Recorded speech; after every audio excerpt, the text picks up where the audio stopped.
So I wanted to see some videos on YouTube how others are understanding the Taylor formula's remainder term, and I was surprised that everybody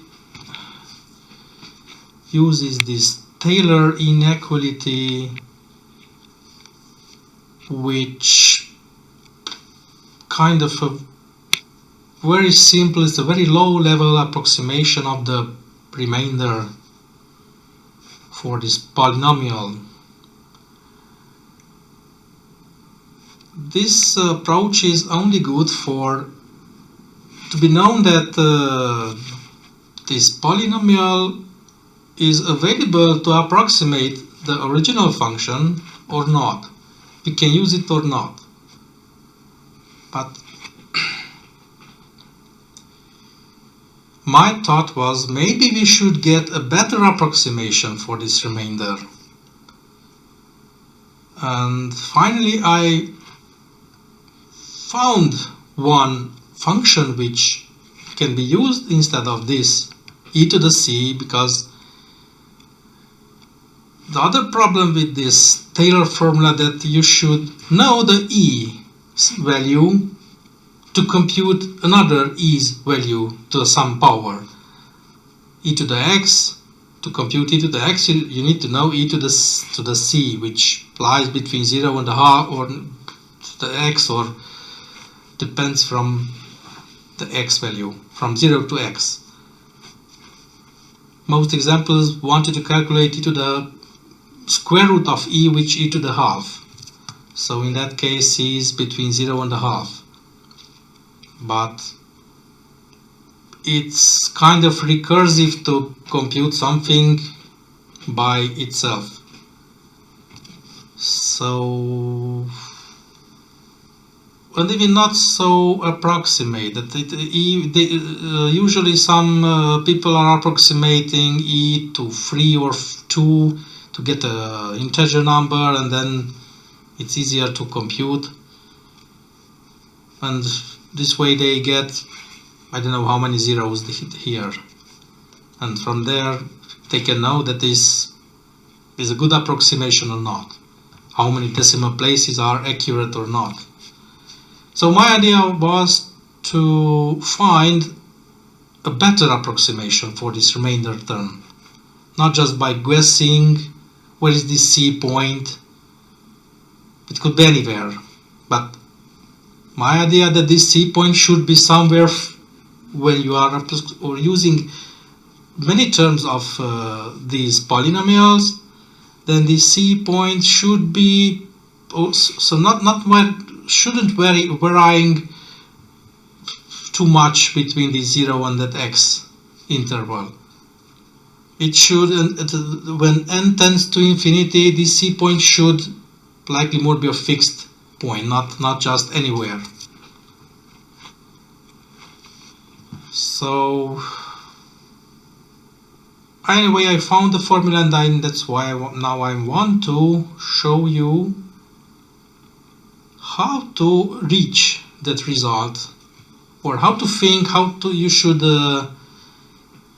compute for any function the remainder term,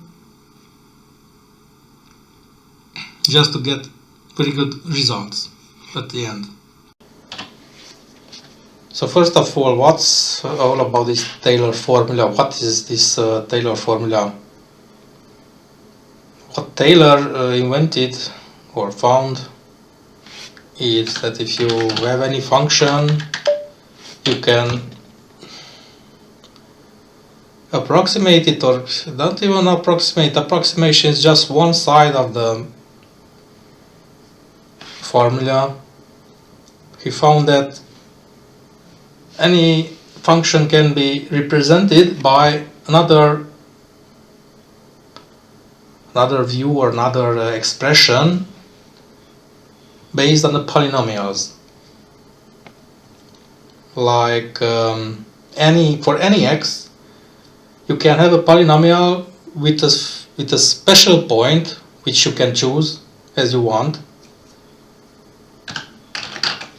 like an a point, and just adding these terms for all of them. It's all about the derivatives of the function in that special point.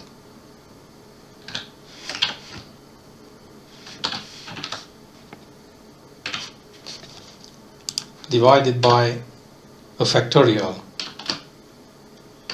The first term is 1 factorial, the second is second factorial, and so on. And the most important thing is that the last one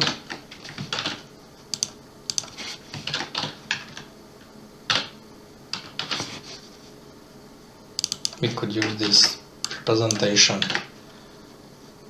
Like here is the second derivative. And we can add another terms or all the terms until 3 factorial is 6. You can use directly 6, but it's much easier to use this notation. It's the third order derivative, and so on until when any n value, I will use this notation that n factorial. So you cannot put equality here because this is not true just if you have a correction term which is an integral term normally, but with the midpoint value theorem of other mathematicians like Cauchy and others, or Lagrange or Cauchy, you can exprime this integral with an intermediary point. This is the midway theorem, or mid-range, or I don't know what's his real name.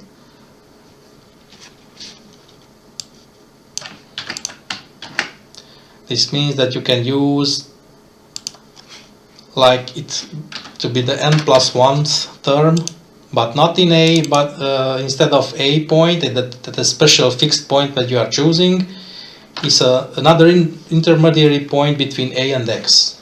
This is c. So c is between a and x. Don't know how we can put intervals here. It's n+1 factorial.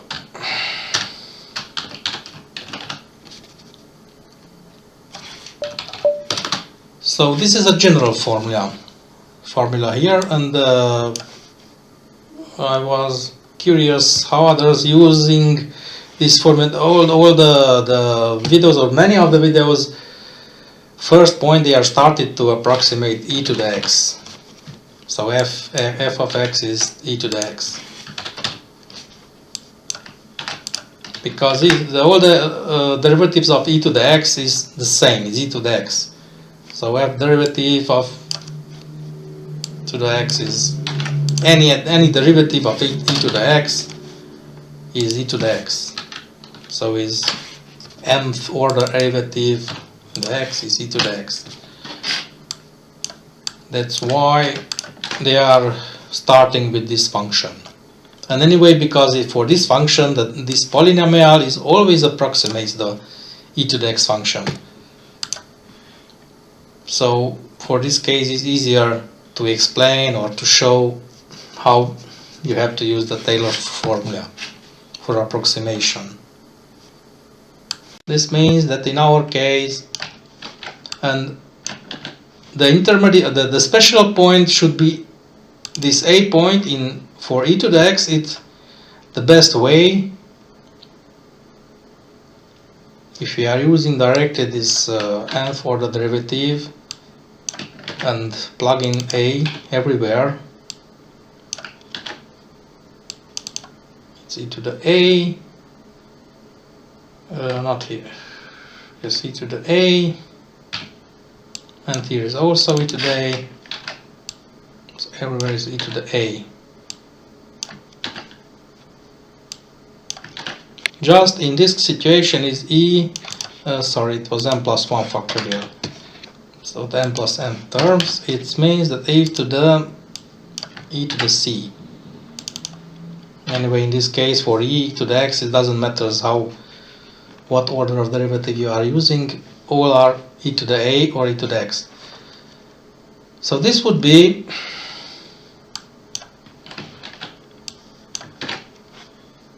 the formula for general e to the x for any special point a. The best solution not to have a here, or you are dividing with a to the a, but it's better to use a as 0. So in our case, the best way to approximate e to the x if you are choosing a as to be 0. So because e to the 0 is 1 everywhere, and you can remove all this part from here. This 1 over 1 factorial is 1. So this is the original Taylor series for e to the x. And in this case, the c point is between a, which is 0, and x, which is x. So this is the so-called remainder term here, which is important in our situation. You can take this R. Just said the whole expression, not all the expression, including this e to the c. This should be the remainder term.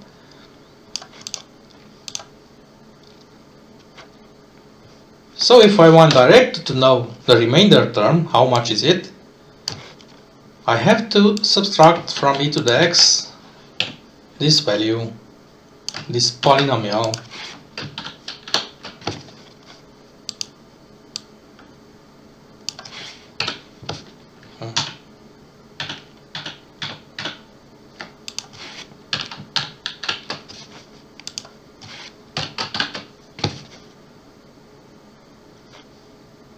So what I will do now, I want to see these remainder values by using this Wolfram software, which is already prepared. I don't even need this A because I made some tests.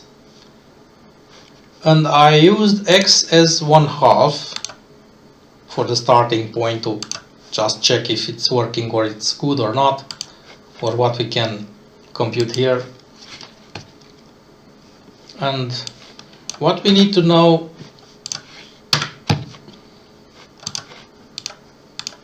that in Linux is not working very well, this refresh of the software. You have to scroll down and up to get the values here. Okay, so this is the original e to the x, e to the square root of x. I already defined the function which computes with very high precision and accuracy for 50 decimal places. Everything. This should be that function which is too long to use every line, and that's why I'm declared here as a function. So nn is that special function. So this is e to the half, which means square root of e. And this is our approximation by the Taylor polynomials. As you can see, if I'm using 20 elements to approximate in this situation, n is 20, then how many decimal places we have here? It approximates until here. It's quite good approximation.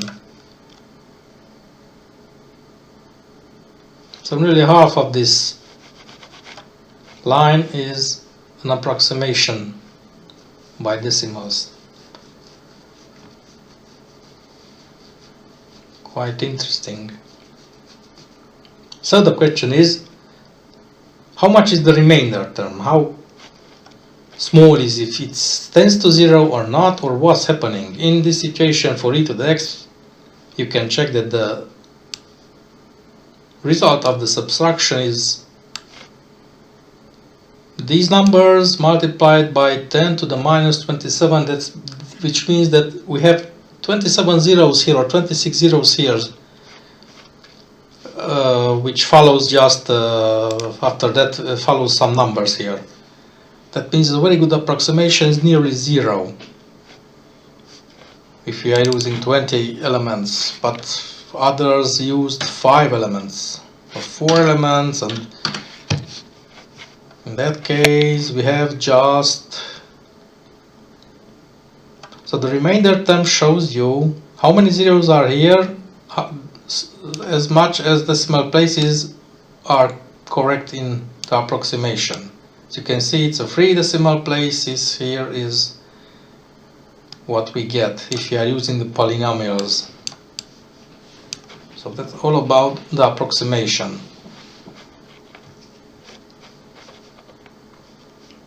So any video in the YouTube are explaining that this real value of the remainder term can be approximated with another stuff, like 3 to the something by anywhere. 3 to the something, because they are using e as 3 and then multiplying by x to the e over I factorial. This is not a complex number, this is a variable here. I could use m.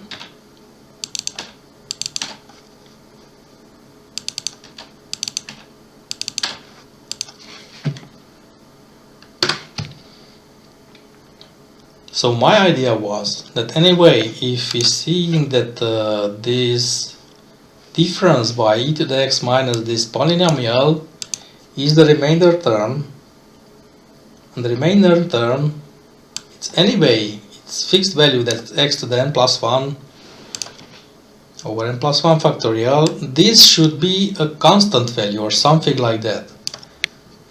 So I would like to get this value, e to the c. How much is this c? Or at least e to the c. Because this is not depends, not a varying value, it's a fixed value. So just for that I'm multiplying, or if I would like to know that e to the c, I would divide it a bit.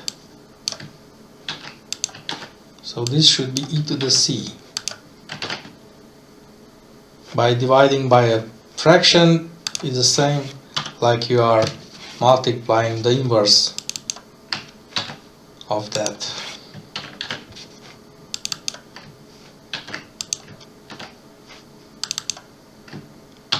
So this is what I'm doing in the first step. That this r remainder, because this is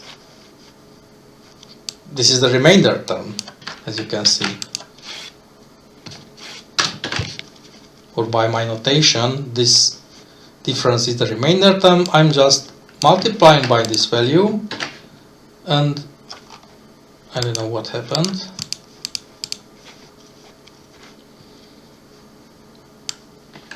And this should be a constant or some constant value, or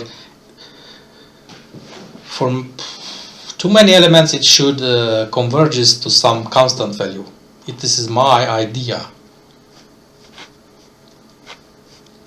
So that's why we should compute this case. What will happen if I'm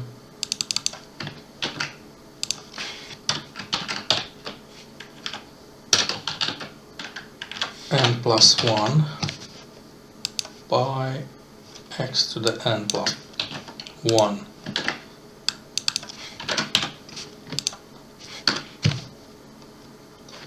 Well, what we can see here that it should be because this value has to be equals with this one, or it's a remainder term multiplying back, it should be 1.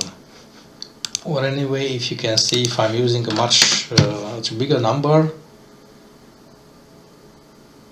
what we have here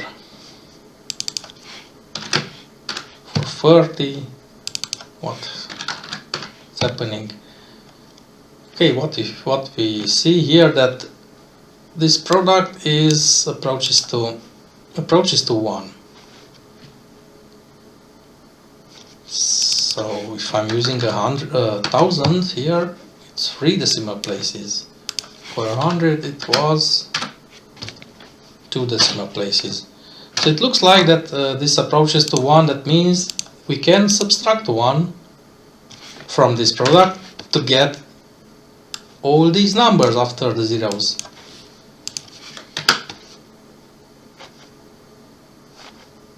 So this, as I'm growing the n, it should be much more 0. 10,000, it's thinking a little, but I don't know how much it will think.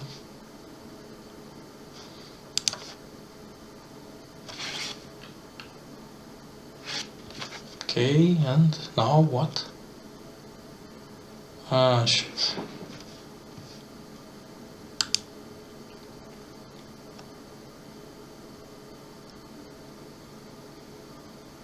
The problem is it computes all the time the same thing. I should use an assignment here, not. Okay, it's anyways too much for it. It's too slow. I will use 5,000.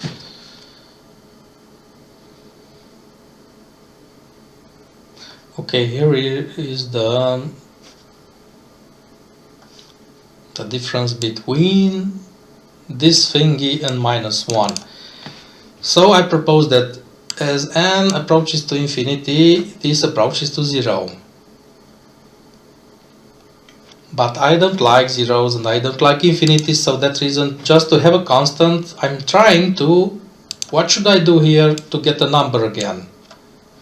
Mostly like 1, because as I see after these too many zeros we have some 1s, 9s here, which means it's another constant value which approaches to 1. I would like to then to multiply by n, because n approaches to infinity and this approaches to 0. The product of these two numbers might be approaching to some constant. Let's see what.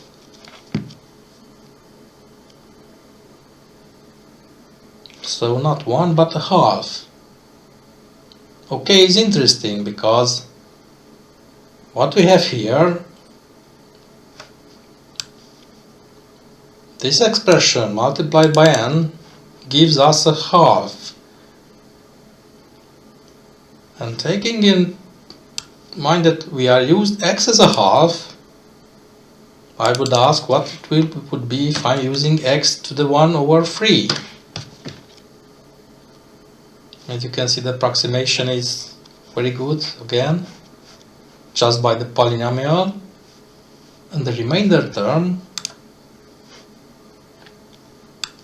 is not a half but 0.333, which is 1 over 3. So I propose that this value is equals with x. What would be if I'm using 2 here, just for another test? Now it's again 2. So my proposal is correct that this product approaches to the x. That's why we are again subtracting x from this product. For example, we can leave 2 here for x, because now we are calculating e to the 2, e to the e squared, e to the power of 2. So what we get here is that is minus something, so better we should subtract from x this value.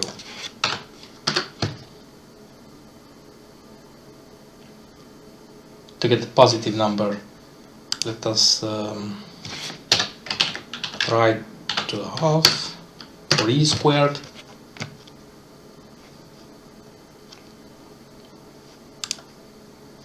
Okay, so it's correct. It's again 0, so we write that if we are extracting this product from x, we get 0 again. So again we are multiplying back with n to see if we can get a constant value. What will happen now?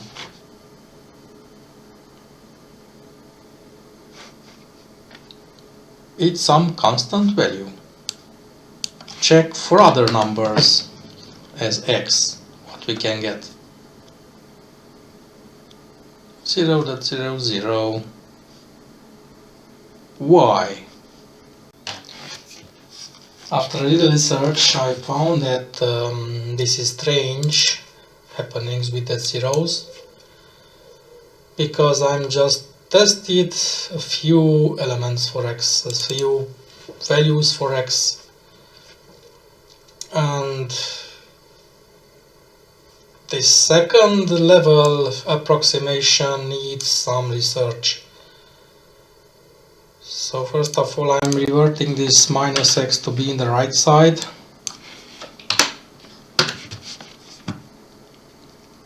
Because I found that if I'm increasing x,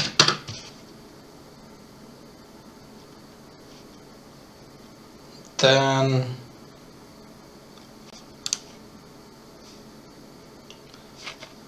it gets negative after a certain value. So the best thing we should do here to note every value we had for every x, like for 2 it was 0, for 3 it looks like 3. Let us take 1. For 1 is minus 1.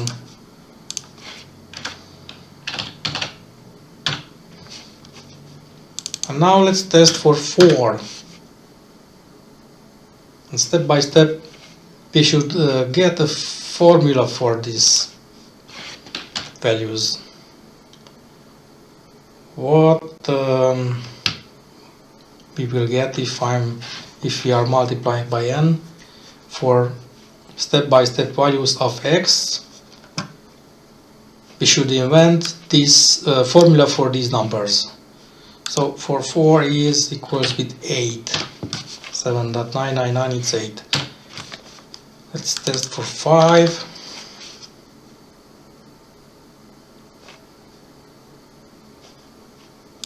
For 5 is 15.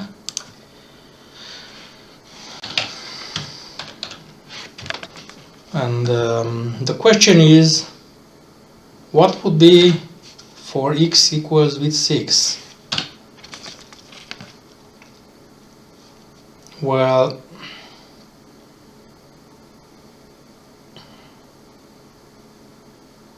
it seems that every value is divisible by the x value. So it's 3 times 5, this is 2 times 4, this is 1 times 3. So we can do here 1 times 3, 2 times 4, 3 times 5, and what should come next is 4 times 6. If you made IQ tests, this should be the following value. This is 24, should be. Let's see.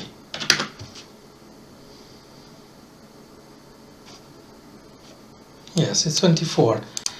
So by 5 tests we get a new formula that this value nearly equals or should be converged to what? For 5 is 4, 6 times 6 minus 2, 3 is 5 minus 2, 2 is 4 minus 2, 1 is 3 minus 2. So it seems to be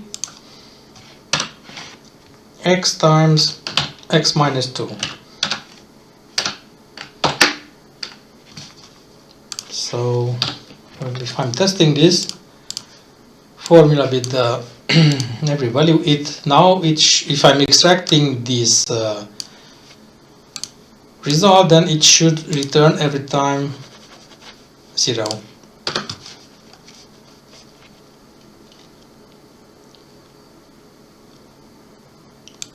It's nearly 0.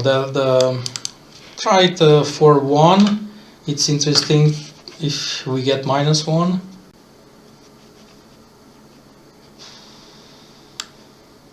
Not really, we get 0 here. Why we get 0?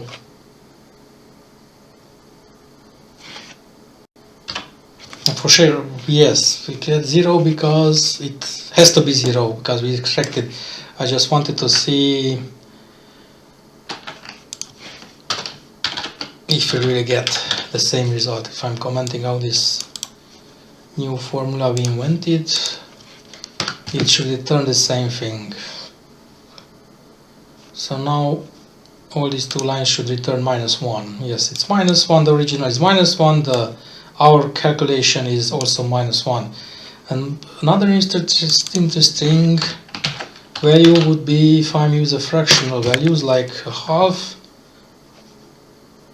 It was a strange value, but as you see, yes, before we saw that it's 749 something, it wasn't so clear that it's 0.75, and all these other numbers should be or is converging to 0. But it seems that we have a next level approximation formula for the remainder. So I can continue with this kind of method of approximating a next level. Just we have to wait much more time because I have to use larger values for n, and even now is taking some time to compute it. But if I'm using 10,000 or bigger numbers here, then we should see here much accurate numbers, much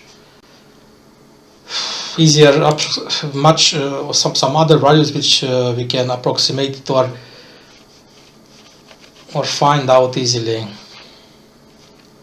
But for now, I would like to make it all together to see what we have, or how can we prime, or how can we rewrite this remainder term to a single formula, just depending on n and x for the e to the x function. So for that, I will rewrite this result in here. I don't know if I needed this anymore.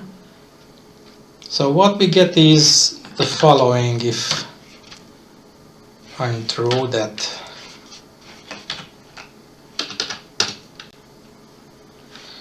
here we have plus 1 factorial over m plus 1 factorial minus 1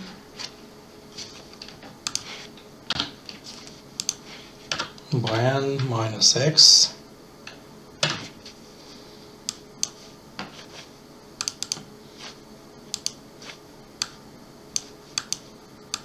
what minus x.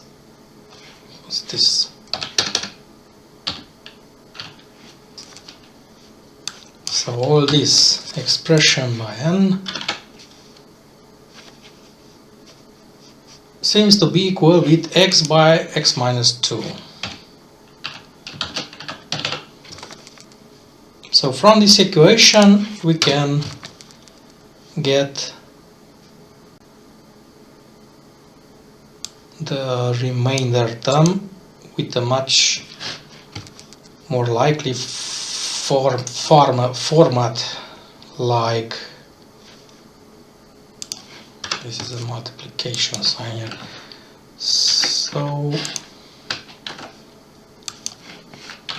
if I'm dividing this by n, then I will get this.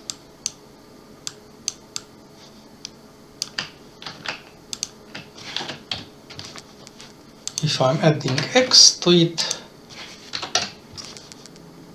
and dividing again by n, then I get this. So I have to add 1 to that and multiplying by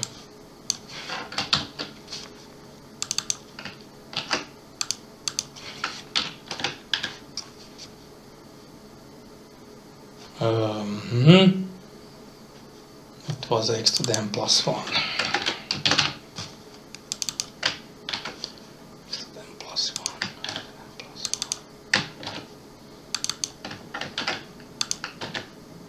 So inverting the values. Okay, so this is a much better approximated formula for that remainder term. We can test it.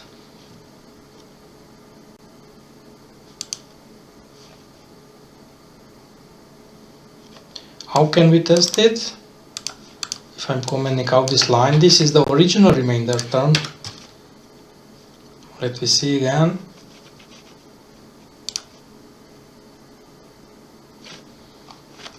Where is it? Where is it? Where is it? Why don't I have the remainder term? What's happening?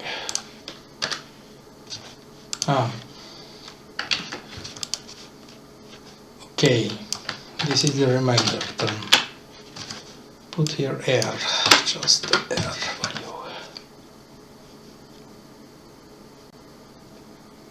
Okay, so this is the original remainder term for square root of e and for 5,000 steps of approximation steps of the polynomial.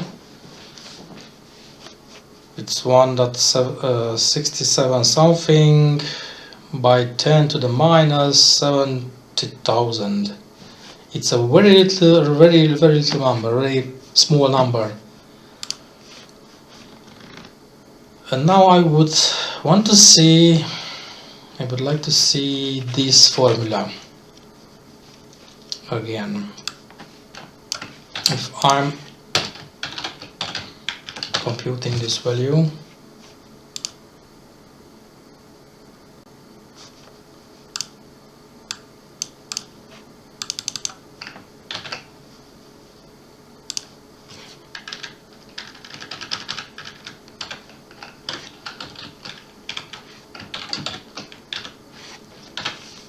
so this is by n plus x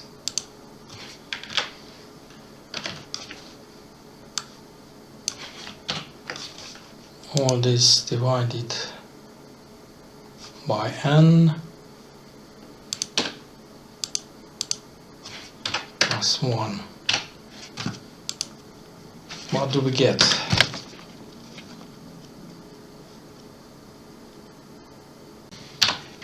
Yes, again I made a mistake. I inverted this n plus 1 factorial with x to the n plus 1, so that's why it was a wrong value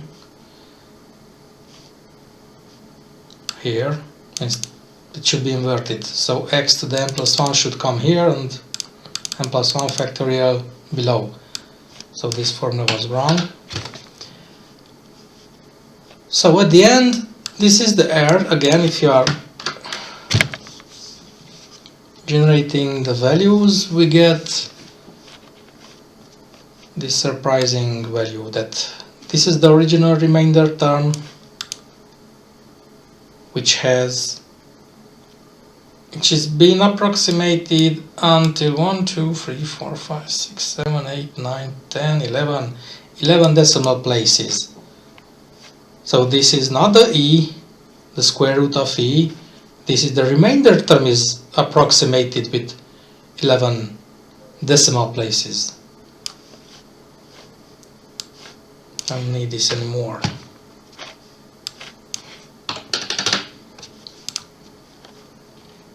So if we are returning to the original stuff that e to the x is equals with this one plus the remainder term, that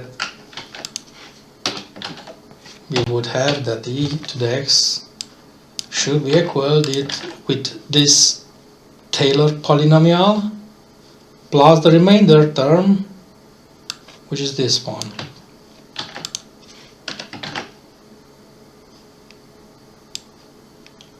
So instead of getting e to the x, we should check what's the value of this. I'm putting here right after the e to the x to be more easy to compare.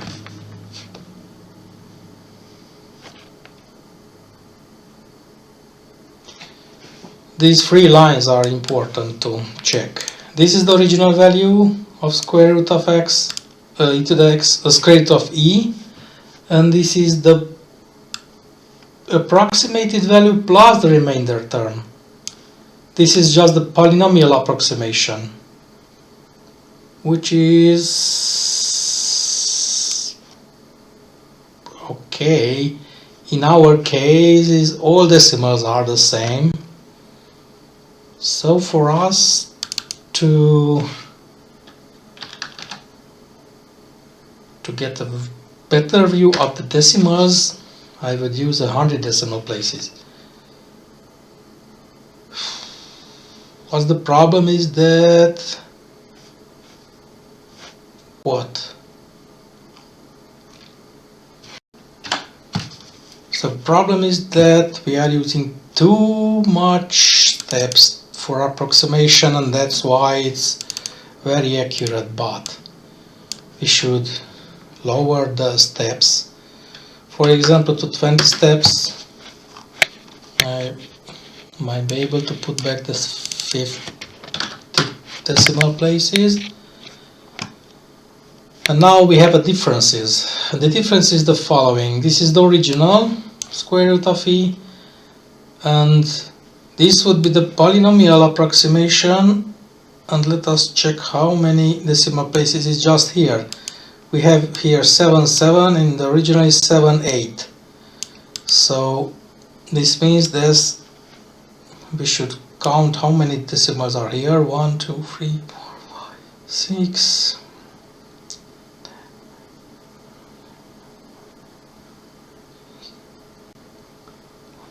I don't, so 26 or 27 decimals are correct.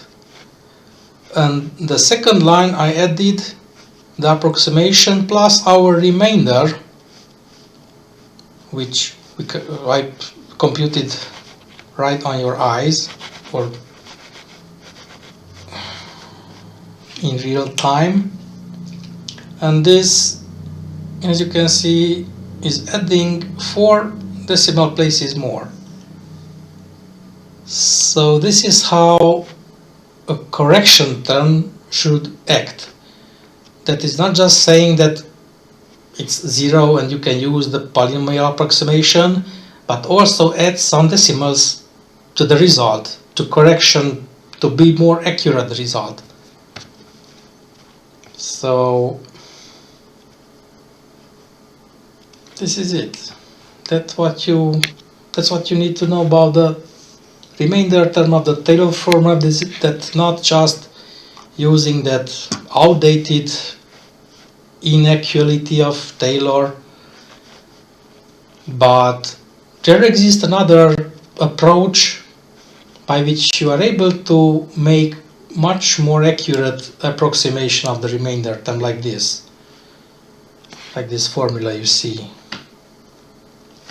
If I'm putting E1 here just to compute E, then you can see that now is until here is the correct values with the remainder term. Without the remainder term, you see here just until this 5,3 is approximating correctly. But with the remainder term, in addition, we have 5 decimal places more. 60287. So the correction term added 5 decimal places more to the approximation. That's why it's better to use such remainder term, not like one you are learned in the school or made by Taylor. Final step we can do here to simplify this. If it's better, or even to try to simplify it, maybe before we are assigning values to it.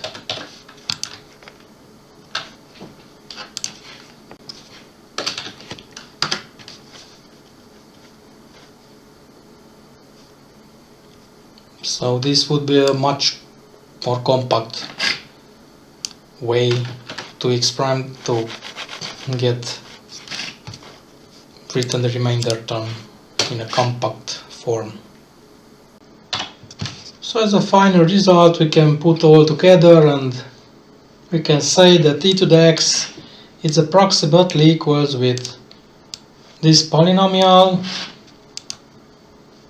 and plus this remainder term, which will give you the most accurate results in the world.